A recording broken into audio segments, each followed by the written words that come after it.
యుద్ధం ఏ దిశకి వెళ్ళబోతోంది? తాజాగా ఖతారు, తర్వాతన బహ్రెయిను, ఇరాక్, అక్కడున్న అమెరికా స్థావరాల మీద జరిపిన దాడిలో ఇప్పటి వరకు 2 ప్రాణాలు కోల్పోయింది ధృవీకరణ అయింది. ఇంకా ఎంతమంది ఉన్నారు, అక్కడ ఎంత ధ్వంసమైంది అన్నది బయటికి రాలేదు. రానియట్లేదా, లేకపోతే రాలేదా, లేదా పెద్దగా ధ్వంసం జరగకుండా ఉందా అనేది చూడాలి. ఇది నెంబర్ 1.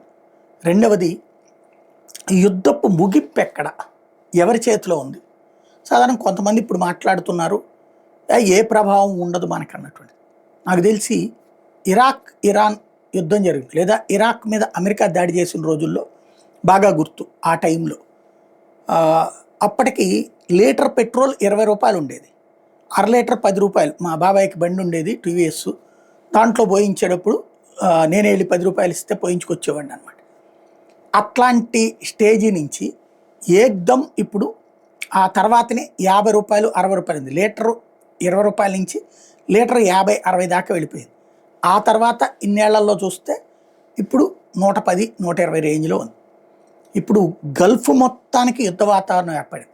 ఈ గల్ఫ్ యుద్ధ వాతావరణం అంటే మనకి విదేశాలకి లింకులు తెగుతాయి. ఎందుకంటే మన అనేక విమానాలు అమెరికాకు పోవాలన్నా, యూరప్ దేశాలకు పోయేటప్పుడు గల్ఫ్ వైపు నుంచి లేకపోతే సింగపూర్ వైపు నుంచి పోవాలి. ఇప్పుడు గగనతలాలకు సంబంధించినటువంటి సంక్షోభం ఒక పక్కన వస్తుంది. రెండవది, సరుకులు ఎక్కడెక్కడ స్ట్రక్ అయిపోతాయి, ట్రాన్స్పోర్టేషన్ ఇబ్బంది అయిపోతుంది. అప్పట్లో కూడా చాలా ఇబ్బంది అయినటువంటి పరిస్థితి. అలాగే ఉపాధి అవకాశాలు వదులుకుని ఉన్నట్టుండి స్వదేశాలకు వస్తే ఒక్కసారిగా నడి రోడ్డు మీద నిలబడ్డటువంటి పరిస్థితి అవుతుంది జనాలది. ఇన్ని రకాల సమస్యలు ఉన్నాయి. అలాగని యుద్ధం ఆగుతుంది అంటే అందరూ అదేదో దాగుడు మూతలు దండాకోరు పాటలాగా అందరూ ఎవరికాళ్ళు ఎక్కడోళ్ళు అక్కడే గప్చిప్పని ఆగిపోవాలి.